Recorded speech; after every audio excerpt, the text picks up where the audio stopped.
Bismillahirrahmanirrahim. Assalamualaikum warahmatullahi wabarakatuh. Alhamdulillah wassalatu wassalamu ala habibina wa syafi'ina Rasulillah wa ala alihi wa sahbihi wa man walah wa tabi'a hudah. Allahumma akhrijna min dhulumatil wahm wa akrimna bin nuril fahm waftah alaina bi ma'rifatil ilm wasahil akhlaqana bil hilm waj'alna mimman yastami'una al-qawl fayattabi'una ahsanah.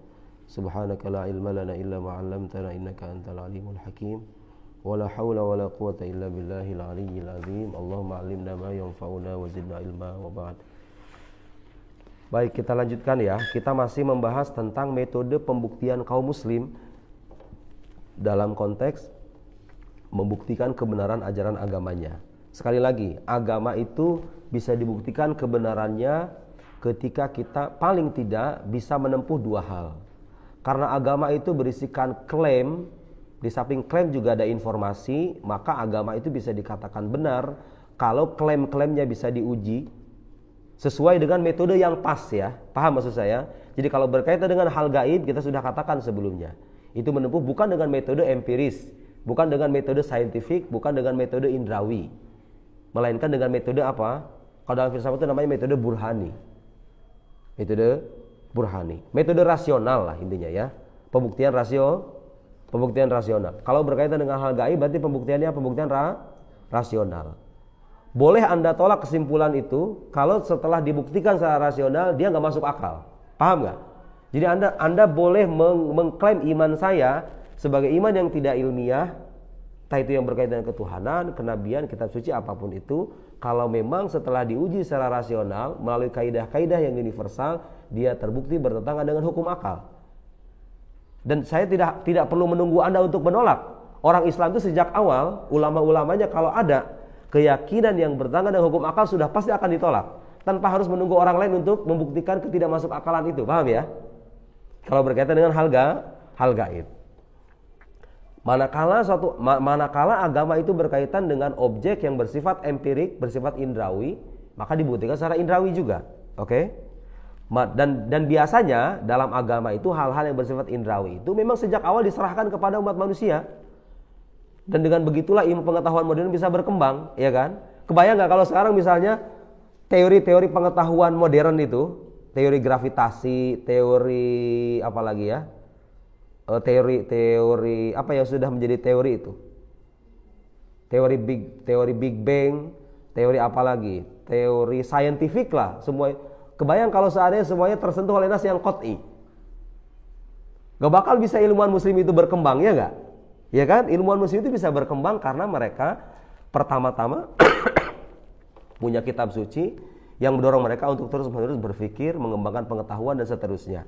Juga kitab suci mereka itu gak memuat klaim-klaim yang bersifat qat'i berkaitan dengan semua teori pengetahuan modern, pengetahuan saintifik.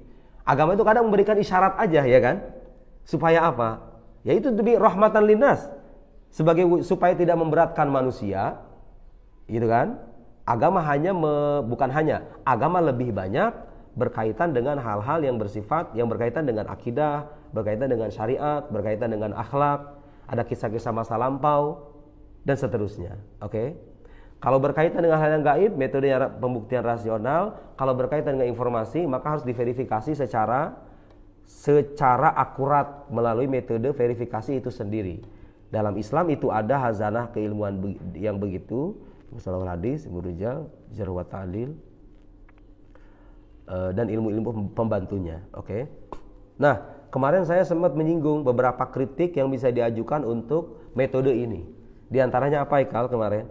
Satu, ada klaim yang mengatakan bahwa hazanah kaum muslim ini, hazanah sejarah Islam yang dimiliki oleh kaum muslim ini baru muncul belakangan. Oke? Sudah paham sekarang jawabannya ya? Jadi kalaupun itu muncul belakangan, itu tidak menafikan adanya sumber yang sezaman. Dan sumber yang sezaman itu nggak harus tertulis. Kita sudah katakan sebelumnya bahwa informasi itu bisa berupa lisan, bisa berupa tulisan. Jangankan bicara sejarah, bicara kehidupan sehari-hari pun begitu. Artinya akal sehat kita semuanya mengakui sahnya informasi tertulis ataupun informasi lisan. Jadi jangan bersikap naif bahwa yang historis itu hanyalah yang fisikal saja. Yang historis itu hanyalah yang tertulis saja. Informasi lisan, apalagi kalau disampaikan oleh orang banyak, maka dia bisa memberikan keyakinan dan dengan begitu sah dijadikan sebagai informasi historis atau informasi sejarah.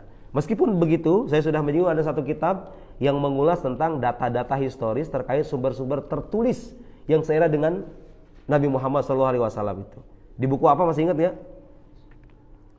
Masadir As-Sirah An-Nabawiyah. Jadi kalau Anda berharap mana yang kan itu mana sekarang mana buktinya? Anda kan bisa menyebutkan ada kitab fulan, mana sekarang kitabnya? Oke. Ketiadaan sebuah bukti bukan berarti ketidaktahuan kita, tentang sebuah bukti bukanlah alasan untuk menafikan bukti itu sendiri. Oke, Haika? Paham kan? Jadi kalau sekarang misalnya kita nggak ada, sekarang mana ini nggak ada yang tertulisnya? Yang nggak ada kan bisa jadi karena kita nggak tahu atau nggak sampai kepada kita. Nggak ada dan nggak tahu itu bukan berarti dia itu nggak ada sama sekali kan? Bisa jadi dia ada tapi nggak sampai. Bisa jadi dia pernah tertulis. Dan yang perlu kita ingat bahwa, nih sekarang saya akan bacakan satu teks ya. Hazanah keilmuan Islam itu, mau itu sejarah, mau itu tafsir, mau itu akidah, mau itu hampir sebagian ulumul Islamiyah itu hampir sebagian besarnya, kalaulah enggan berkata semuanya, itu metode periwayatannya itu disampaikan melalui pengajaran lisan. Oke, makanya kita itu mengenai istilah talaki daripada masyaikh. Masyaikh ini bertalaki dari masyaikh sebelumnya. Dengan begitulah kita bisa beragama secara otentik. Ya kan? Tahu sandaran-sandarannya. Nah, sementara orientalis, orang barat, mereka itu kadang gak bisa melihat begitu. Mereka ingin pola atau potret keilmuan dalam hazanah keislaman kita itu dibaca sesuai dengan worldview mereka, sesuai dengan perspektif mereka. Paham ya? Padahal itu gak adil ya. Saya terakhir baca buku itu judulnya itu bagus, judulnya Al-Madkhul ila Bukharatil Adyan. Dia bilang begini, salah satu standar atau syarat paling utama untuk melakukan sebuah studi perbandingan agama itu, masing-masing pengkaji harus mau membaca agama lain sesuai dengan perspektif mereka sendiri. Paham gak? Jadi saya ini gak bisa mengkaji agama Kristen melalui sekte Unitarian misalnya. Karena orang Kristen sendiri gak mengakui itu. Gak mengakui sekte ini sebagai sekte Kristen yang valid, yang sahih. Tapi kalau saya ingin mengkritik Kristen berdasarkan kalau saya ingin mengkritik Kristen dan kritik saya ingin bersifat objektif, saya harus merujuk kepada kitab-kitab orang Kristen berdasarkan penafsiran orang Kristen sendiri. Paham gak? Baru ketika saya kritik.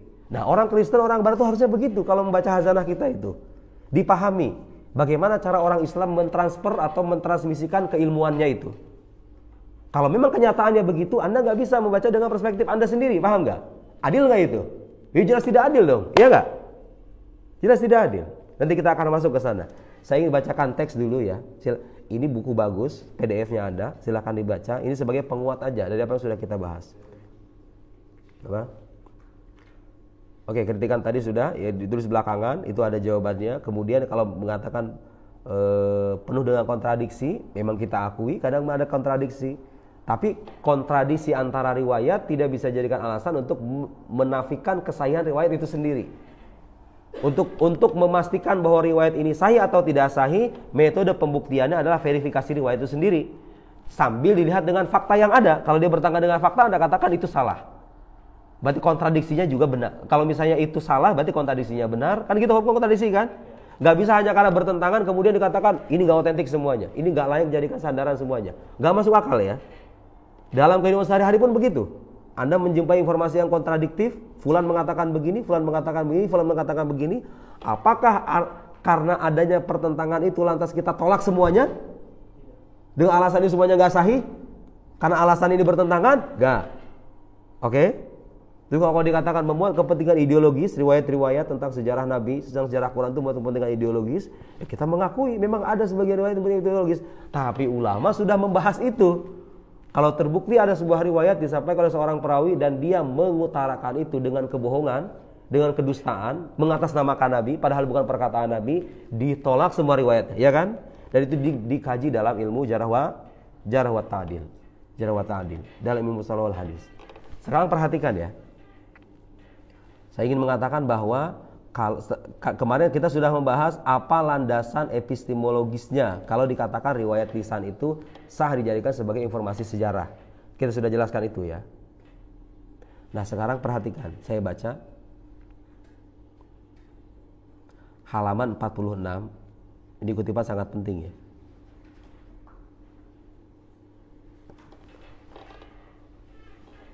Fidars kita pada Badal Asr malam? Fidars Badal Asr? دكتور عمر جاي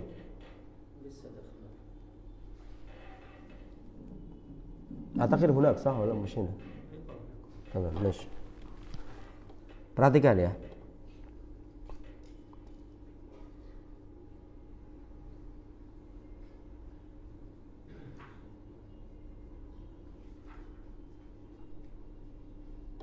perhatikan nih wa kullu hadza min bab, itu ini kutipan panjang tapi saya sortir yang penting-pentingnya. Wal kaum itu maksudnya mereka, orang-orang non muslim, orang-orang barat yang kadang keliru memahami hazanah keislaman. Madfu'un bi irthihim fit takdzib wa iftiqadil wathaqah bi kutubihimil muqaddasah. Jadi mereka itu kadang mereka itu terdorong untuk membaca hazanah kita dengan perspektif mereka karena mereka itu enggak punya metode verifikasi kitab sucinya. Coba sekarang misalnya begini ya, mereka itu misalnya punya akidah tentang Trinitas. Bagaimana Anda bisa memverifikasi bahwa akidah ini benar-benar berasal dari Yesus? Melalui riwayat yang terpercaya. Kan gak ada, paham gak? Anda mengatakan Yesus disalib kan? Tapi ada gak bukti siapa yang jadi saksi riwayat, siapa yang menjadi saksi peristiwa penyaliban Yesus itu? Siapa nama-nama orangnya? Mereka terpercaya atau tidak? Berapa jumlah orangnya? Diriwayatkannya kepada siapa? Nah yang tobakoh kedua ini siapa aja? Terbukti mutawatir atau tidak? Jumlahnya ada berapa? Orangnya siapa aja? Diriwayatkan kepada siapa lagi? Sampai kepada Anda sekarang. Sekarang orang Kristen sebagian besar meyakini Yesus disalib. Tapi landasan historisnya ada nggak itu? Jadi wajar kalau mereka mempertanyakan, dan ketika mereka mempertanyakan hal-hal yang fundamental dalam agama mereka, hal yang sama ingin diberlakukan kepada agama kita gitu loh. Paham nggak? Kitab suci di sana itu nggak ada sanadnya. Diragukan keotentikannya. Kalau begitu gimana caranya supaya kitab suci orang Islam itu terbukti tidak otentik juga? Paham nggak? Paham nggak? Akidahnya orang Islam itu, akidahnya orang Kristen itu dimunculkan belakangan, Trinitas itu. Baru muncul belakangan kan? Setelah Konsili Nikea itu kan? Baru belakangan. Kalau gitu gimana caranya supaya akidah orang Islam juga terlihat belakangan? Paham nggak? Itulah alasan kenapa Munim Siri mengatakan syahadat bukan berasal dari Nabi. Supaya Islam itu terlihat sejajar dengan agama yang lain. Paham nggak? Jadi kalau ono bermasalah, ini juga sama bermasalah gitu loh. Sayangnya, nah itu biasanya itu didorong dengan apa? Dengan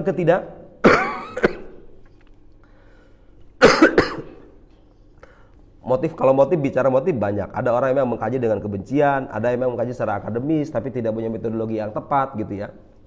Ala kulli hal, perhatikan nih. Waftiqadil wathaqah bi kutubil muqaddasah wa matahibin akhbar lima fiha min ghiyab as-sanad muttasil. Jadi mereka itu enggak punya sanad muttasil tentang agamanya, kitab sucinya, akidahnya dan doktrin-doktrin mendasar dalam agamanya. Lanjut, wa jahalatil musannifin. Enggak tahu siapa penulis-penulisnya, riwayat hidupnya. Ada enggak sekarang Injil yang dipakai sama orang Kristen itu ada enggak sanad sampai ke Matius, sampai ke Yohanes, sampai ke Lukas itu ada enggak? Enggak ada kan? Jadi mereka ingin supaya kitab suci kita itu sama seperti kitab suci mereka, sama-sama tidak bisa dipercaya. Oke. Wa tirabil mutun wa hum ila dzalik nih. Jadi kalau ada orang mengkaji sejarah Islam melalui perspektif orang-orang barat yang kerap mengkaji secara tekstual semata dan menafikan riwayat lisan, oke. Kata penulis buku ini apa? Wa hum jahilun bimafhumir riwayah fil Islam wa indal Arab. Nggak tahu hazanah atau tradisi orang-orang Arab itu meriwayatkan tuh kayak gimana. La yatasawwarun illa rajulan jalisan. Jadi bayangan orang orientalis itu hanya membayangkan, kan masih ingat gak dulu ketika saya bilang ada kritikan sejarah hidup Nabi itu baru ditulis 1 abad setelah Nabi wafat ya kan? Sirah pertama itu sirah apa? Sirah Ibnu Ishaq kan, yang kemudian disunting oleh Ibnu Hisham. Yang sekarang ada di tangan kita itu. Itu kan baru muncul sekian abad setelah wafat Nabi. Gimana Anda percaya dengan historis sirah Nabi itu? Sementara kitab sirahnya yang pertama itu baru sekitar 1 abad setelah Nabi wafat, gitu kira-kira ya. Mereka nggak paham bahwa kitab sirah itu yang kita baca sekarang itu sandarannya bukan cuma itu. Paham nggak? Anda itu kalau membaca sirah Nabi, sandaran itu bukan Ibnu Ishaq atau Ibnu Hisham, bukan. Itu hanya salah satu sumber sirah Nabi ya. Paham nggak? Karena sejak awal tradisi keilmuan Islam itu bukan disampaikan dengan teks, tapi dengan apa? periwayatan lisan. Jadi kalau ada orang barat mengkaji sejarah agama kita dengan perspektif mereka itu, studi tekstual begitu, mereka nggak paham metodologi keilmuan kita gitu, paham nggak? Kata penulis buku ini, wahum jahilun bimafhumi riwayat fil Islam wa indal Arab la yatasawwarun. Jadi kalau membaca sirah Nabi itu, bayangan mereka tuh kayak begini, la yatasawwar illa rajulan jalisan biqalamihi wa mahbaratihi. Jadi bayangan mereka itu ada seorang laki-laki menarasikan sejarah hidup Nabi pakai pulpen, pakai kertas begitu kira-kira. Yaktubu amma anna lahu wa ma kharaja min ra'si. Dia keluar ingatan apa yang dia ingat dikeluarin, ditulis begitu. Au yanqul min kitabin ghairihi, atau dia menukil dari kitab lain. Bayangan orang barat begitu. Harus begitu katanya. Lu Anda enggak paham tradisi kita itu kayak gimana? Bukan begitu tradisi kita itu. Fayadhunnun anna ashab kutubil hadis, mereka itu mengira bahwa penulis kitab-kitab hadis dan sirah itu orang-orang barat ya, orang-orang orientalis yang enggak paham itu, mereka mengira bahwa penulis-penulis kitab sirah dan hadis itu kanu hakada, seperti itu. Mereka kira kalau orang Islam nulis hadis itu kayak begitu. Sehingga mereka mempertanyakan keautentikannya, paham nggak? Paham ya? Wa qad kanat as-suhuf mawjudah. Jangan salah. Lembaran-lembaran kertas itu memang ada. Oke. Kita nggak mengakui bahwa teks-teks yang tertulis itu ada. Tapi itu bukan sandaran utama kita, paham nggak? Nanti saya akan masuk tentang bagaimana metode sebagian orang barat ketika menguji atau meragukan keautentikan Al-Quran. Kita akan paparkan di mana letak kececatannya. Suatu saat nanti kalau Anda menjumpai orang yang seperti itu, tahu bagaimana cara menjawabnya. Itu penting ya. Sekarang sudah banyak orang-orang yang meragukan itu tuh. Ini ada riwayat fulan, ada Mushaf Ali, Mushaf Ibnu Mas'ud, Mushaf Fatimah, Mushaf Ali. Bagaimana Anda mengatakan Quran itu cuma ada satu? Quran itu mutawatir, Quran itu otentik. Sementara mushafnya ada banyak. Jelas? Penting ini. Landasan agama Anda tuh ya ini gitu loh. Ya kalau sejarah hidup Nabi sudah diragukan, bagaimana Anda bisa membuktikan kebenaran agama Islam? Sementara yang bawa agamanya sendiri masih diragukan sejarah hidupnya, ya kan? Ini penting itu sejarah hidup Nabi itu. Wa qad kanat as-suhuf mawjudah wad-dawat wal mahbara walakinnal asal nih, dengerin nih. Walakinnal asal, jadi sandaran utama dalam ilmu-ilmu syariat termasuk ilmu riwayat itu dalam hazanah keislaman ya. Walakinnal asal fi ulumi syara' wa fi ulumil lughah huwa ma yusma' duna ma yuktab. Ma yusma' duna ma yuktab. Bahkan menjadi aib dalam tradisi keislaman kalau ada orang belajar hanya dengan buku. Ya enggak? Anta minas sahafiyin ya akhi. Sahafiyin julukannya itu. Kalau ada orang belajar agama seperti itu tuh, yang murid-murid orientalis itu, Anda belajar agama hanya dengan mengandalkan buku, itu aib. Keilmuan Anda tidak akan pernah diakui. Kasih satu contoh alim dalam sejarah yang belajar hanya dengan bimujarrad qalam wal mahbarah gitu, wal kutub bidun tatal madha alaidil masyayikhil kibar al musnadin al mujazin. Ada enggak itu ulama kayak begitu? Enggak ada. Ilmu kita itu diwariskan dari orang-orang terdahulu dengan cara begitu, didengar, disimak, disampaikan dengan lisan. Supaya apa? Supaya kita bisa verifikasi dengan benar, ya kan? Maksud Anda ketika menulis begini itu apa? Ya enggak? Kebayang kalau sekarang orang cuma belajar dengan buku, dia akan melahirkan kesimpulan-kesimpulan sesuai dengan nalar liarnya, ya enggak? Tapi kalau orang belajar dengan guru, gurunya akan membenarkan. Maksud saya enggak begitu. Maksudnya itu begini. Ya kan? Mana yang lebih terpercaya coba sekarang saya tanya? Belajar dengan riwayat, dengan teks tertulis dari lembaran-lembaran kitab, buku, risalah dan semacamnya, atau dengan pendengaran menyimak langsung orang yang menerima ilmu itu dari generasi-generasi sebelumnya? Mana yang lebih terpercaya? Orang barat nggak punya itu. Orang barat nggak punya itu karena nggak punya sanad, nggak punya tradisi sanad. Dan mereka ingin agama kita itu disamakan dari sisi cara pengkajiannya seperti agama mereka. Ya nggak bisa dong, ya nggak? Anda nggak adil kalau melakukan begitu. Paham ya? Paham ya? Supaya Anda bisa ngejawab aja. Warubbama ista'an ar-ruwah, dengarin lanjutannya. Bisuhuf al-maktubah. Mungkin saja seorang perawi itu menjadikan teks-teks tertulis itu sebagai penjelasan pembantu. Oke, mengambil itu sebagai salah satu sumber. Mungkin aja. Tapi itu bukan yang utama, oke? Bukan yang utama. Perhatikan. Wa qayyadu marwiyatihim fiha, walakinna ma yas'ub ala haula'il ajim, awil musta'jamin, orang-orang asing itu fahmu anna riwayah anil kutub min duni tahammul. Jadi yang kadang nggak bisa dicerna oleh orang-orang asing itu, orang-orang barat, orang-orang Kristen, orang-orang didikan orientalis itu, yang nggak bisa mereka pahami itu, ini poin ini nih. Anna riwayah anil kutub, nih dalam hazanah kita itu kalau meriwayatkan dari kitab saja tanpa adanya sima, tanpa adanya tawathuk gitu ya. Jadi memastikan secara meyakinkan bahwa ini diterima dengan cara begini tanpa adanya pendengaran begitu. Min duni tahammul wasima hiya min qara'ini tad'if. Itu sebagai ciri kelemahan. Jadi kalau ada riwayat hanya disampaikan dari kitab saja, bagi orang Arab, bagi orang-orang kita ini itu sebagai bukti kelemahan. Paham enggak? Dan memang begitu, akal sehat kita mengatakan begitu. Ya enggak? Coba antum cerna dengan nalar kita sendiri. Kalau ada orang menyampaikan riwayat hanya dengan tulisan saja, bisa jadi dia salah paham. Ya enggak? Bisa jadi ada yang hilang dari tulisan itu. Ya enggak? Bisa jadi ada yang salah tulis. Dan berbagai kemungkinan lainnya.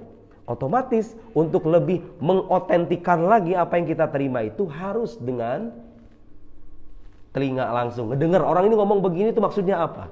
Bunyi riwayatnya kayak gimana? Dan jangan salah, orang Arab dulu ini disepakati oleh para sejarawan. Orang Arab dulu bahkan sampai sekarang punya keistimewaan dalam soal hafalan, ya kan?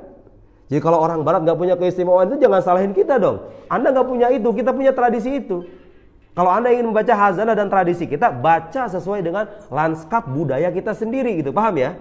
Orang Arab mengandalkan hafalan, mereka memandang aib kalau ada tulisan semata itu. Tanpa adanya hafalan dan pendengaran itu, yang didengarkan itu aib. Jelas ya? Mau itu hadis, mau itu sirah Nabi, termasuk kitab suci Al-Quranul Karim. Itu sandarannya apa? Sandarannya at-tawatur al-hifdhi. Sandarannya adalah hafalan orang banyak yang bersambung dengan sanad yang jelas sampai kepada nabinya, dan yang meriwayatkan itu banyak. Gak bisa Anda mengkaji keautentikan Al-Quran itu hanya dengan merujuk pada mushaf fulan ditemukan pada tahun sekian ini nih. Katanya ini Qurannya orang Islam. Kita gak bilang itu Quran. Quran itu bukan begitu. Quran itu bukan apa yang tertulis. Yang tertulis itu yang sekarang itu, mushaf yang sekarang kita itu hanya sebagai pembantu. Sandaran utamanya bukan itu. Sandaran utamanya apa? Orang Islam itu punya hazanah apa? Quran ini dihafal, hafalan ini diterima dari guru fulan, fulan nerimanya dari guru fulan, fulan dari fulan, sampai ke Rasulullah. Jangan salah, cara bacanya pun diatur, ya kan? Supaya orang gak sembrono bacanya. Pertanyaannya orang Barat punya itu. Jujur kita katakan, oke? Sorry itu saya gitu ya. Anda gak punya itu. Jangan iri gitu loh. Kalau Anda gak punya itu, katakan ya sudah, selesai. Ini kita punya hazanah berbeda. Nanti kita akan masuk ke sana lebih detail ya. Paham gak maksudnya? Ini penting ya. Kalau Anda pergi ke kampus-kampus di Indonesia, mungkin kalau masih ada yang promosikan pikiran kayak begini, sudah bisa jawab?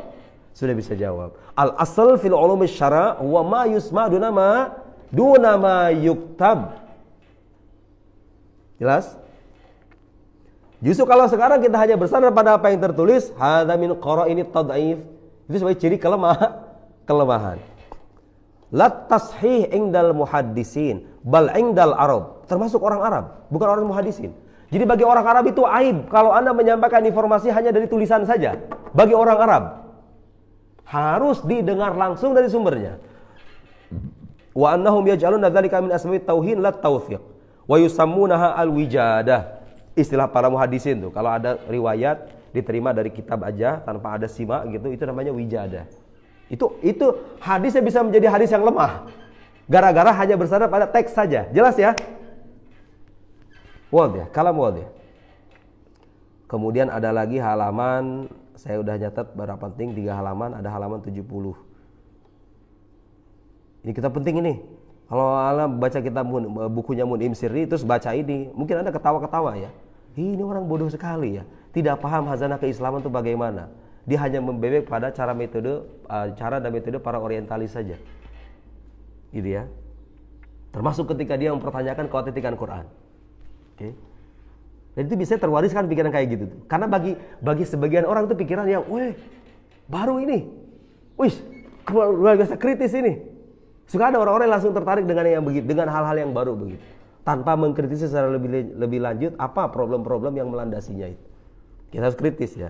Mereka kritis, kita juga kritis. Perhatikan. Sebenarnya ini banyak. Nah, di antara sahabat-sahabat yang meriwayatkan, jadi kalau dikatakan ada nggak sumber yang sezaman dengan Nabi? Kalau kita pengen bicara sejarah kan harus ada sumber yang sezaman. Banyak sumber yang sezaman itu. Sahabat-sahabat Nabi itu sumber yang sezaman, ya kan? Riwayat-riwayat hadis yang kita terima sekarang itu semuanya ada sandaran ke sahabat nggak? Semuanya yang sahih, apalagi yang mutawatir kan, ada sahabat. Kalau misalnya sampai ke tabi'in, dibikin kategori bahkan sama orang Islam itu. Kalau sampai ke kalau hadis itu sampai ke gimana? Ada hadis marfu kan? Ada hadis maqtu, ada hadis mauquf. Dibikin kategori itu. Jelas ya? Dari sahabat-sahabat seperti Ibnu Abbas, Ibnu Umar, Jabir bin Abdullah, Abdullah bin Amr, dan semuanya itu, mereka itu kerap diposisikan sebagai sahabat-sahabat yang yukthirun minal marwiyat dan sahabat-sahabat lain. Oke. Cukup saya kenalkan aja ya beberapa potongannya karena saya kira itu yang penting untuk membantah bahwa apakah agama kita itu historis atau tidak? Sangat historis. Dan landasan epistemologinya beda dengan orang-orang barat yang hanya mengandalkan studi teks saja. Makanya Anda kalau mendengar istilah-istilah modern, ada hermeneutika, ada teori hermeneutika, ada teori apa lagi itu yang dari barat itu, filsafat modern itu dekonstruksi, ada metode apa lagi itu, jangan diterima dulu ya sebelum dilihat ini orang paham apa enggak gitu loh dengan hazanah keilmuan kita. Oke, sekarang perhatikan ya. Saya ingin sekarang, ini penting ya, ini penting. Karena ini menyangkut akidah. Mana ini pulpen yang normal ini? Perhatikan. Orang yang meragukan, sekarang sudah paham ya bahwa tradisi pewarisan keilmuan Islam itu bersandar pada penyimakan riwayat, bukan pada teks yang tertulis. Saya tadi bilang termasuk kitab sucinya umat muslim itu diriwayatkan dengan cara begitu. Oke? Jadi kalau ada orang ingin mengkaji, ingin meragukan keotentikan Al-Quran hanya bersandar pada riwayat fulan, dan fulan, atau mushaf ABCD, dokumen-dokumen tertulis di masa lampau, kalau orang mengkaji Quran dengan cara begitu, hadza yadul ala annahu la yafham.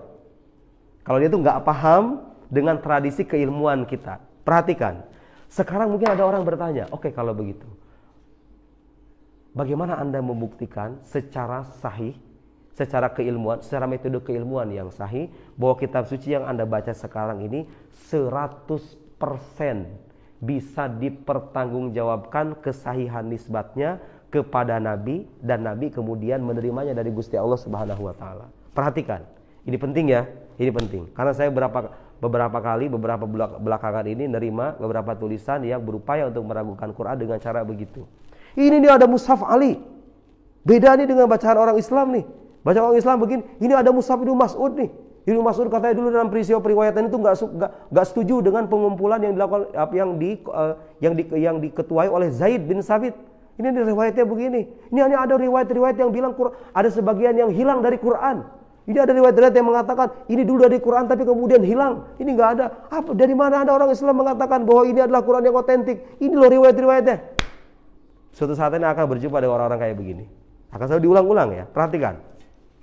Pertama, kita katakan sebelumnya. Sekarang kita sedang ingin menguji kitab suci kita itu historis atau tidak. Perhatikan. Sesuatu yang historis itu sumbernya ima dua. Satu, lisan. Kedua, tuli. Oke, paham di sini ya? Saya kira kita harus sepakat. Kalau kita ingin bicara sejarah itu diinformasikan. Kadang dari dokumen juga bisa tentunya. Oke, dari buku, dari koin, dari prasasti, dari batu bebatuan. Tapi kita bicara dalam dua konteks ini terlebih dulu. Perhatikan ya, perhatikan. Lisan ataupun tulisan itu sama-sama memuat informasi. Masih ingat pembahasan saya yang kemarin bahwa tentang pembahasan mutawatir?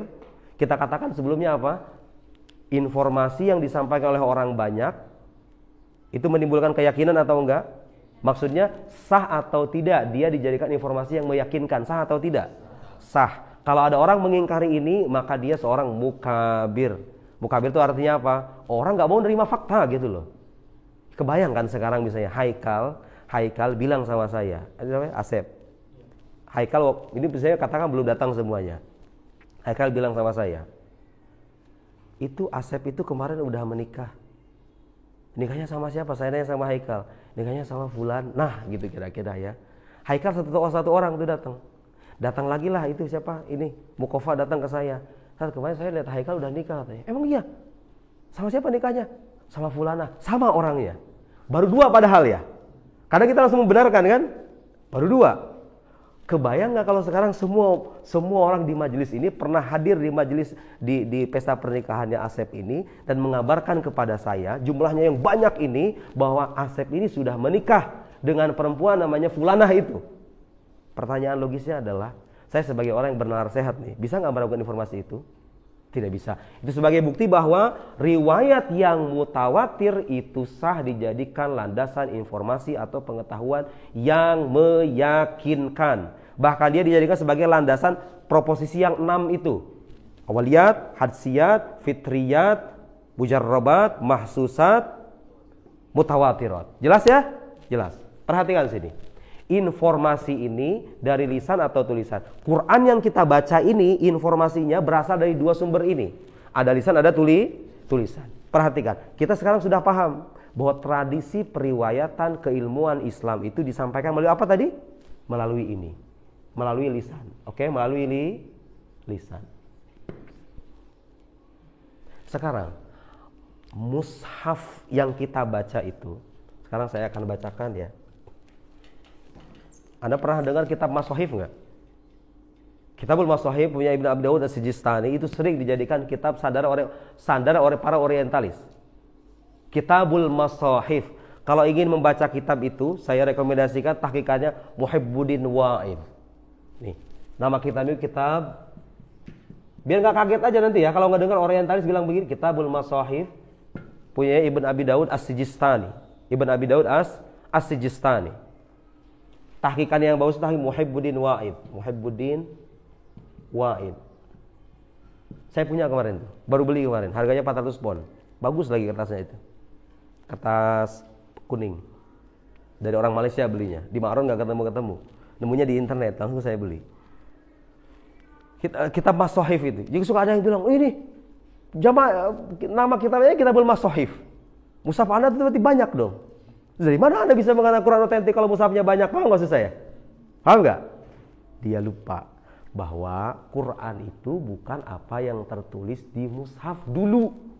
Jadi sebelum mushaf kita terima seperti yang sekarang itu, mushaf yang sebelum kita terima sekarang, dulu itu sahabat-sahabat tuh punya mushaf sendiri-sendiri kadang. Dan mushaf itu tidak selamanya berisikan Quran. Ingat ya. Jadi kalau ada istilah masahif, kita nggak perlu nunggu orientalis bilang begitu. Orang Islam tuh udah sadar dalam sejarahnya sahabat itu punya mushaf yang banyak, ya nggak? Sebelum disatukan oleh Sayyidina Utsman, dikumpulkan oleh Sayyidina Utsman, dulu ada mushaf yang banyak. Ibnu Mas'ud punya mushaf, Sayyidina Ali punya mushaf, Fatimah punya mushaf, dan mushaf sahabat itu nggak selamanya berisikan Quran. Quran itu hanya bisa disebut Quran kalau terbukti dia sebagai firman Allah, diturunkan kepada Nabi, dibaca dalam sholat dan diriwayatkan secara mutawatir. Jadi kalau ada riwayat yang diklaim ini berasal dari Quran kemudian hilang, udah bisa jawab belum? Itu bukan Quran. Yang kita katakan Quran itu harus terbukti diriwayatkan secara mutawatir. Perhatikan. Tahapan-tahapan berikan jawabannya, perhatikan. Kita yakinkan dulu yang bersangkutan bahwa riwayat lisan itu sah dijadikan sandaran, oke? Kalau dia nggak mau mengakui itu, kita obrolkan aja dengan percakapan dengan contoh-contoh sehari-hari, ya kan? Bagaimana Anda bisa mengingkari itu? Apa landasannya? Apa landasan Anda untuk mengatakan bahwa riwayat lisan itu bukan informasi sejarah? Dia harus mengatakan bukti, kan? Perhatikan. Jadi mushaf itu dulu banyak. Sekarang saya ingin bacakan satu teks ya. Nih, saya dulu pernah sebutin kitab ini kan? Saya pernah sebutin kitab ini, Al-Madkhal li Dirasatil Qur'anil Karim. Di beberapa bagian bukunya, Syekh Muhammad Abu Syahbah ini menjelaskan atau memaparkan jawaban terkait riwayat-riwayat yang suka dijadikan adalah para orientalis itu untuk meragukan keotentikan Al-Quran? Jawabannya semuanya ada. Dan biasanya itu diulang-ulang. Biasanya itu diulang-ulang aja. Nggak ada yang baru ya. Perhatikan. Takutnya saya dibilang ngomong berdasarkan apa yang nih. Takut saya dibilang ngomong bukan sebagai ahli begitu. Nih perhatikan nih kata beliau. La nusalim, ketika beliau menjawab sebuah kritikan ya. Ketika beliau menjawab, saya bacakan potongan untuk mendukung apa yang saya katakan tadi. Wa nahnu na'lam anna masahifas sahaba lam takun qasiratan 'alal mutawatir. Jadi mushaf sahabat dulu itu enggak selamanya berisikan Quran yang mutawatir. Kadang berisikan apa? Nih perhatikan. Bal kana ba'duha mustamilan 'alal ahadi. Sebagian memuat riwayat ahad atau bacaan yang syadz. Atau doa-doa. Perhatikan. Wal mansukh tilawatan, dan ayat-ayat yang dinasakh. Wa ala ba'di tafsirat. Jadi mushaf sahabat itu dulu tuh ada tafsirannya kadang. Kalau Anda baca ya, perhatikan nih. Di buku ini, bukunya dia ini. Ada satu, saya nggak bisa buka sekarang. Ada satu tulisan dia mengutip riwayat. Kan inna dina indallahil Islam ya kan? Dalam Quran begitu. Ini katanya Mushaf Ibnu Mas'ud bilang inna dinallah al-hanifiyah samha. Itu bukan Quran, bodoh. Itu bukan Quran. Itu tafsiran Ibnu Mas'ud terhadap apa yang dikatakan sebagai agama Islam itu. Tercantum dalam mushaf. Mushafnya sahabat itu bukan Quran, ingat ya. Jadi kalau Anda mengatakan ini mushaf ini, lihat ceramahnya Mudim Sirri itu. Ini lihat orang Islam nih malas baca, kayak gitu kan kalau dia ngomong itu. Orang Islam itu malas baca, nggak tahu ini. Itu lihat judulnya aja Kitabul Masahif, kitab mushaf. Jadi ada banyak mushaf. Dari mana kita bisa tahu ini tuh Quran otentik? Dari mana? Mushaf itu memang banyak. Dari dulu orang Islam itu mengakui itu mushaf itu banyak. Cuman nggak selamanya berisikan Quran. Kadang berisikan doa-doa, berisikan tafsiran singkat sahabat terhadap ayat-ayat Al-Quran. Jelas? Nih, ahli Quran yang bilang. Wa ala tafsir wa ta'wilat wa ada'iyah. Doa-doa. Ibu sahabat itu begitu. Bukan mushaf. Jadi jangan salahkan. Mushaf versi yang kita pahami sekarang itu ya. Mushaf dalam arti Quran, ya kan? Kalau Anda mengatakan, ambil mushaf dong. Ya itu Quran yang mutawatir itu ya itu. Suka ada orang nanya kan zaman sekarang lah, apa buktinya mutawatir? Karena dia nggak belajar, kurang piknik.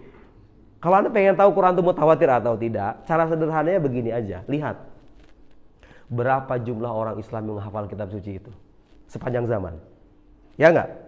Bandingkan berapa jumlah orang yang bisa menghafal kitab suci orang-orang Kristen. Bandingin aja. Sesederhana itu kan? Setelah itu apa? Cek.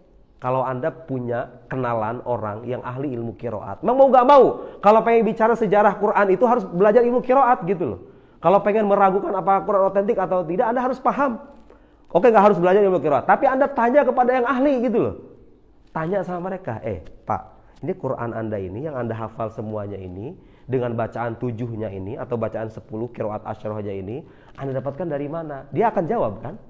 Saya dapatkan sanadnya dari fulan dari fulan. Kumpulkan 20 ahli ilmu qiraat, tanya sama mereka satu persatu. Lalu Anda telisik tuh jalur periwayatan Quran itu bagaimana, sampai ke Nabi atau tidak. Kalau terbukti itu sampai kepada Nabi, berarti itu sah dijadikan sebagai kitab yang otentik. Kenapa? Berarti kalau begitu apa yang dibaca oleh orang Islam ini sama dengan yang dulu dibaca oleh para sahabat, ya kan? Melalui transmisi lisan yang banyak ini. Jelas? Jelas ya? Perhatikan. Wa min dzalika hadza du'a alladhi yaqnut bihi Abdullah fil witr wa jurbi mushaf Ubay. Ini ketika bicara mushaf Ubay bin Ka'ab. Sayyidina Ubay bin Ka'ab punya mushaf. Ada sebagian doa di dalam mushafnya. Bukan Quran. Quran hanya bisa disebut Quran kalau mutawatir. Kenapa harus mutawatir? Karena hanya informasi mutawatirlah yang bisa melahirkan keyakinan secara pasti bahwa ini penisbatannya benar. Paham? Kalau hanya riwayat segelintir orang, boleh kita ragu. Itu bukan Quran. Kama annal qunut, udah selesai. Nih, kaidahnya. Kullu riwayatin ahadiyatin la tuqbal fi itsbat syai' minal Qur'an. Masuk akal itu ya? Karena sejak awal perhatikan nih, Al-Qur'an ini hanya bisa disebut Quran kalau dia itu kalam Allah, disampaikan kepada Nabi Muhammad. Yang jangan sampai Anda lupakan apa? Diriwayatkan secara mutawatir.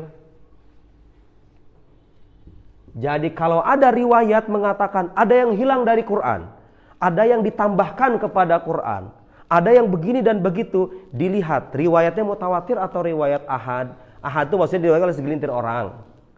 Kalau hanya diriwayatkan secara ahad, berarti bisa nggak dia mengalahkan mutawatir? Oke, orang zaman sekarang kadang nggak bisa mencerna itu. Kita kasih contoh yang sehari-hari. 30 orang tadi mengatakan Asep itu menikah dengan perempuan fulana. Ini orang-orangnya bilang sama saya sekarang begitu. 1 jam kemudian orang ini keluar, datang 3 orang ke saya. Ustaz, itu Asep itu kemarin nggak nikah.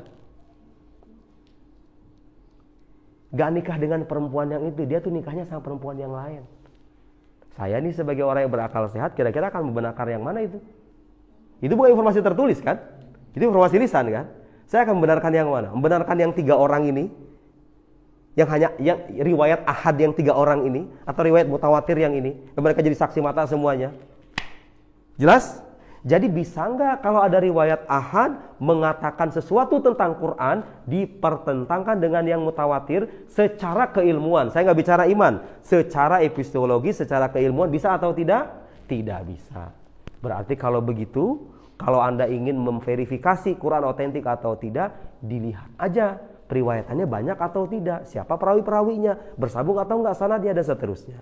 Oke? Jelas? Jelas. Perhatikan lagi.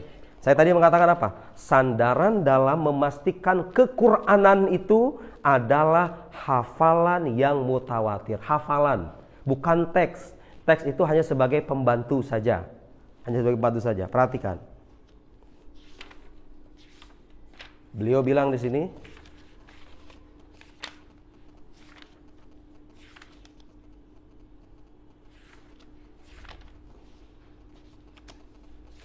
deh.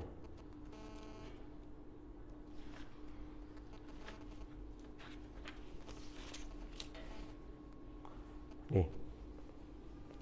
Perhatikan teks saya. Saya bacakan teks intinya aja. Ala annal muawwal. Itu artinya yang dijadikan sandaran. Ala annal muawwal alaihi fil Quran, dalam yang dijadikan rujukan utama. Sumber primer lah kalau bahasa ilmiahnya. Sumber primer Quran itu ini nih, yang dihafal oleh para ahli ilmu qiraat itu, yang diriwayatkan secara mutawatir. Ala annal muawwal alaihi fil Quran at-tawatur al-hifzi lal kitabi. Sementara dalam kajian ilmiah, saya tadi bilang, tidak boleh Anda mengkaji kitab suci umat agama lain dengan perspektif orang luar, paham nggak? Orang luar terbiasa mengkaji kitab suci dengan kritik historis tekstualis.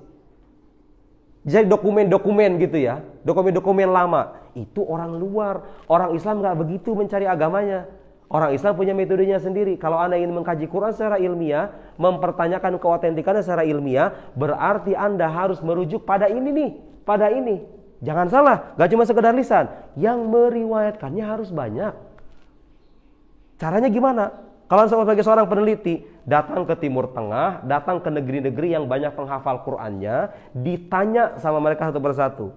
Dapat dari mana Anda bacaan ini? Anda dari mana? Anda dari mana? Anda dari mana? Nanti semuanya akan menjelaskan jalur-jalur itu, sampailah pada kesimpulan, oh ini dari Nabi semuanya. Cara bacanya juga sama ada. Ini ada riwayat yang syadzah, ada riwayat yang mutawatir. Ya kan? Walhasil kalau sekarang ada orang meragukan keautentikan Al-Quran dengan bersandar pada informasi tertulis saja atau informasi fisik saja, dokumen-dokumen kuno saja, berarti secara metodologis itu salah atau benar? Itu salah. Karena baik hadis, baik kitab suci, termasuk sejarah nabinya, orang Islam ini cara penyampaian keilmuannya bersandar pada ini. Bukan tulisan. Jelas ya? Masih ada syubhat? Kalau saya sebutkan syubhat satu persatu yang disebutkan oleh penulis buku ini, ada di sini nih. Kamahia gitu loh. Riwayat-riwayat yang dia kutip itu ya sama dia ngutip dari guru-gurunya sendiri. Dan beliau ini juga sama ngutip dari bukunya Orientalis. Sama aja diulang-ulang. Contoh, saya berikan contoh satu aja ya. Satu aja. So, untuk membuktikan bagaimana caranya, untuk membuktikan bagaimana kecacatan metodologis orang-orang barat ketika mengkaji Quran. Perhatikan. Perhatikan, ini penting ya. Nih. Asyubhah tsaniyah. Sebagai contohnya sebelum kita baca kitab. Kaifa yakunul Quran, ini syubhatnya begitu. Qalu, mereka bilang, orang-orang barat itu. Dan dia juga bilang di bukunya itu. Sama di status Facebooknya itu. Riwayat ini yang dia kutip. Sama aja. Ini ditulis kapan ini? Tahun berapa ini? Masih diulang-ulang sama orang abad 21 gitu loh. Ini tulis tahun berapa ini? 2002. Sekarang udah berapa? 2023. Terbelakang itu berarti orang kan? Hanya mengutip kitab-kitab lama yang jawabannya itu udah banyak. Perhatikan. Qalu, kaifa yaqul Qur'an kulluhu mutawatiran ma'anna Zaid bin Thabit menjadi ketua komitenya itu. Qala fi athna dzikrihi li hadisil jama' fi ahdi Abi Bakar. Nih, perkataan Zaid bin Thabit yang suka dikutip sama orientalis itu. Faqumtu fatatabba'atul Qur'an ajma'ahu minar riqa. Riqa itu artinya kulit gitu kira-kira ya. Wal aktaf, aktaf itu tulang belulang. Hatta wajadtu akhir surat Taubah ma Abi Khuzaimah. Akhir surat Taubah itu hanya ditemukan oleh Zaid pada Abi Khuzaimah. Perhatikan. Al-Ansari, lam ajidha inda ghairihi, ma'a ghairihi. Aku enggak menemukan akhir surat Taubah itu selain dari Abi Khuzaimah tadi. Jelas? Gimana Anda mengatakan Quran mutawatir? Ternyata yang Anda baca di akhir surat Taubah itu hanya diriwayatkan ini dari Abi Khuzaimah. Zaid cuma nerimanya itu dari Abi Khuzaimah, satu orang loh. Gimana Anda mengatakan mutawatir Quran? Susah bicara sama orang bodoh itu Bang kadang. Nih lihatin. Fafaqattu ayatan minal ahzab. Nih perhatikan perkataan Zaid. Fafaqattu ayatan minal ahzab kuntu asma Rasulullah. Aku tidak mendapatkan salah satu ayat dari surat Al-Ahzab. Sering nih gue sama orientalis. Kuntu asma Rasulullah yaqra biha. Saya pernah mendengar Rasulullah itu baca itu. Lam ajidha ma ahadin illa ma Khuzaimah al-Ansari. Tapi saya nggak pernah nerima surat ayat ini dari selain Abi Khuzaimah. Walhasil Zaid mengatakan bahwa akhir surat Taubah itu hanya didapat dari Abi Khuzaimah. Tidak ada dari sahabat yang lain, tidak diterima. Satu orang kan? Nah, gitu dia. Coba orang kalau baca secara sepintas tuh, iya juga ya. Ya karena Anda nggak belajar gitu loh. Lihat nih. Lam ajidha ma'ahli lamma Khuzaimah alladzi ja'ala Rasulullah syahadatahu bi syahadati rajulain. Memang Abi Khuzaimah ini punya keistimewaan.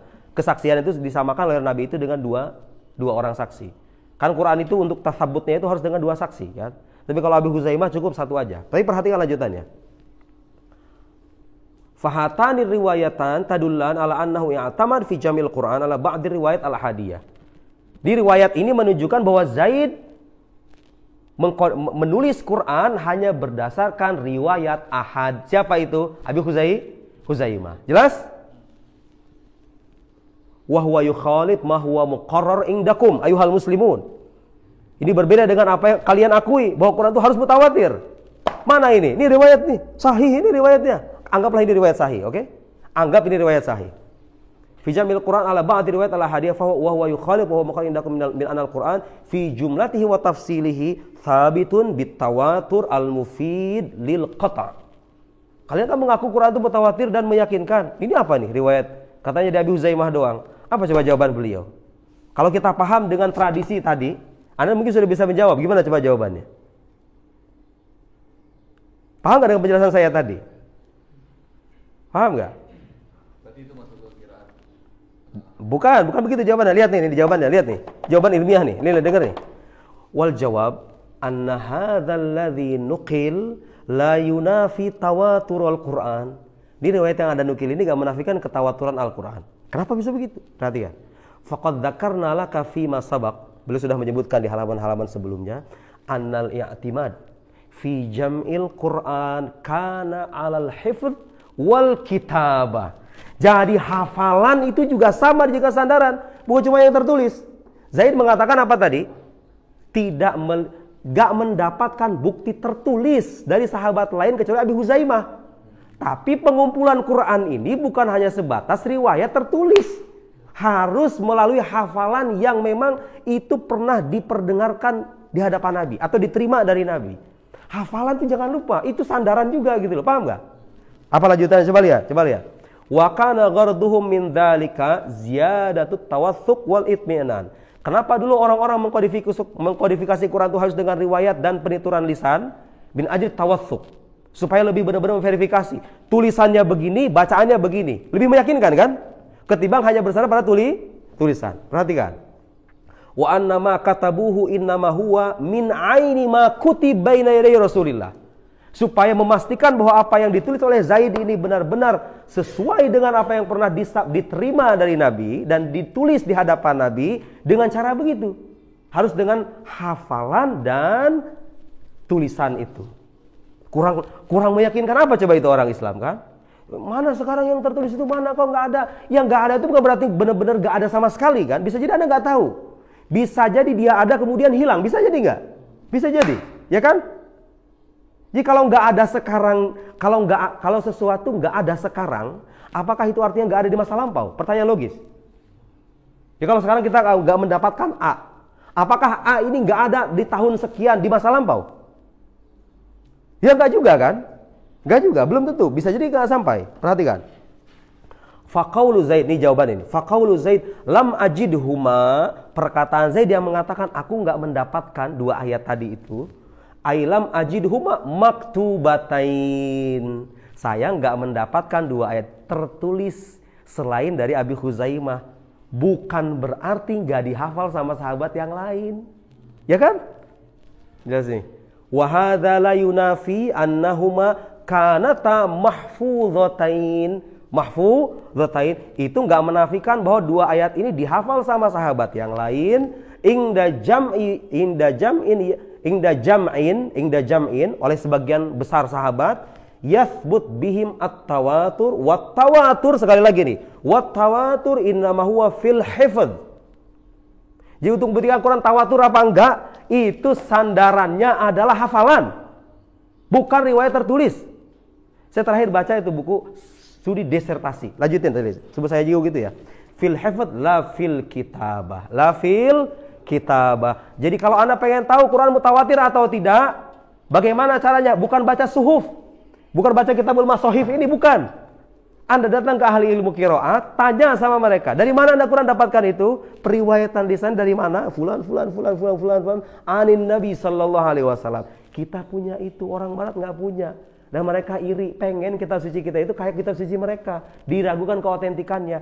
Secara metodologis itu ilmiah atau tidak? Itu tidak ilmiah. Jelas? Saya terakhir baca studi disertasi ya. Studi disertasi. Sama, kesimpulannya begitu. Sama, kurang lebih mirip-mirip kayak Munim Siri itu.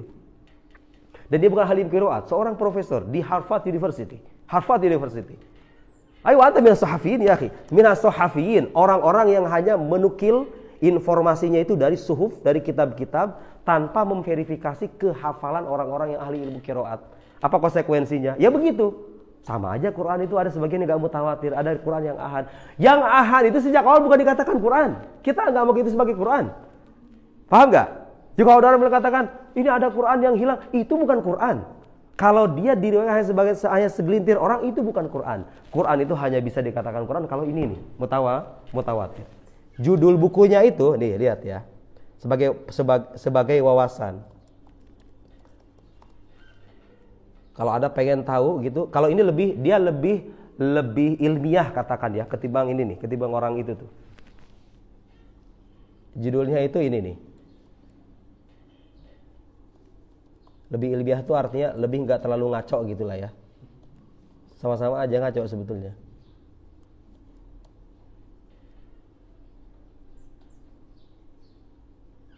Reading, Quran reading.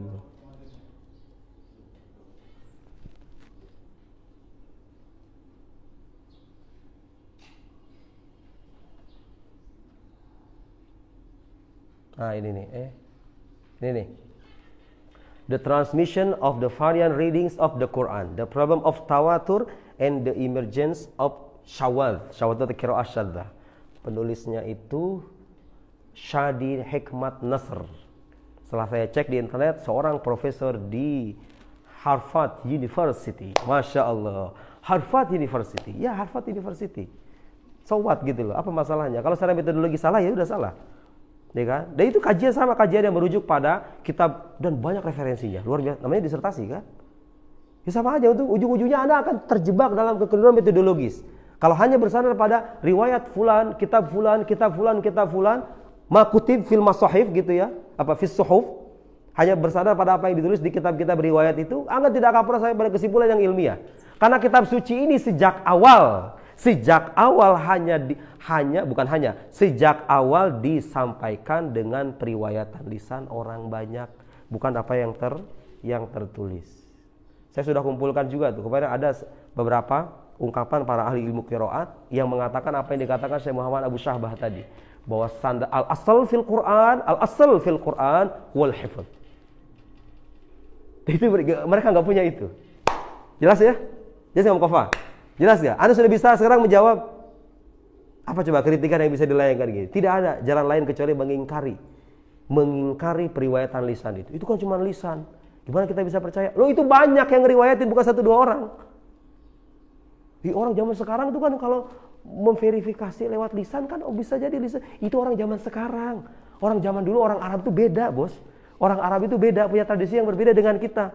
Terima itu sebagai sebuah fakta sejarah. Akui Quran ini otentik. Makanya saya bilang kan dari dulu, bukan dari kemarin. Kalau Anda baca itu kitabnya Mutakalimun, Nihayatul Uqul, Mawaqif, Maqasid yang tebal-tebal itu, hatta yang mubtadi, hatta kitab ini tidak akan pernah Anda temui al-adillah ala tawaturil Quran. Itu nggak ada. Kenapa coba? Karena nggak butuh dalil. Itu tuh nggak butuh dalil. Karena saya pernah singgung kan, pengetahuan yang mutawatir itu bukan ditanyakan dalilnya, tapi apa? Kita itu minta diperingatkan, benar gak itu mutawatir? Kalau benar mutawatir harus diterima sebagai sebuah fakta. Itu sikap yang ilmiah. Dalilnya tawatur Quran itu ya ini nih, hafalan orang banyak orang Islam ini yang bersanad dan bersambung sanadnya itu. Paham ya kalian? Jelas ya? Suatu saat nanti kalau Anda berjumpa dengan orang semacam ini, dijawab dengan cara begini. Kalau dia punya jawaban baru, kasih tahu saya. Kalau dia punya jawaban yang gak ada jawaban di kitab-kitab orang Islam, atau secara metodologis itu terbukti sahih, kemudian kitab suci kita terbukti tidak otentik, kasih tahu saya. Karena saya udah baca beberapa referensi itu orang-orang barat termasuk orang ini nih, sama aja begitu intinya. Gak paham dan ingin Quran itu disamakan dengan kitab suci agama yang lain. Ini katanya, ya kita sebagai sikap keserjanaan harus objektif. Kitab suci itu ya semuanya sama. Lu buktinya apa kalau semuanya sama? Ini beda sendiri kitab suci ini, ya kan? Ada kitab suci kayak begini di umat agama lain? Gak ada ya. Jelas ya? Ya saya kal ya. Hadar rad ala syubha. Sekarang kita baca kitabnya. Jelas ya? Yang barat jelas ya? Jelas? Jadi sekarang Anda yakin bahwa kitab suci Anda ini otentik? Dengan cara begitu ya. Jadi betapa terbelakangnya kajian orang-orang yang mempertanyakan keotentikan Quran itu. Orang Islam sudah sampai pada kesimpulan Quran otentik, bikin tafsir, menyingkap rahasia-rahasianya, belasan jilid diproduksi kitab-kitab tafsir. Orang barat nih, orang dia ini masih mempertanyakan Quran otentik apa enggak. Anda kemana aja dari kemarin gitu loh. Anda dari mana aja? Tidur di mana Anda? Memang orang itu biasanya tekun. Orang-orang barat itu biasanya tekun mengkaji itu. Cuma secara metodologis itu salah. Bagi itu salah. Ada lagi seorang Jerman namanya Angelica Neuwirth. Dia seorang perempuan, udah agak nenek-nenek sebetulnya. Dia sarjana senior dalam kajian Quran. Sama juga ya orang barat selama mengkaji dengan cara begitu, itu salah gitu loh. Kita runtuhkan metodologinya. Itu metodologi ini salah dengan cara begini. Oke, jelas Haikal ya? Visual nadi syubha. Masih ada syubhat? Enggak ada? Khalas. Intahal kalam. Al-an naqra insyaallah. Bismillahirrahmanirrahim. Qala al-musannif rahimahullahu ta'ala wa nafa'ana bihi wa bi ulumihi fid dharain amin. Ila aina wasalna? Fi as-safha. Kal, halaman berapa kal? Muqafa sampai halaman berapa Muqafa? Ini silakan dibeli buku ini ya.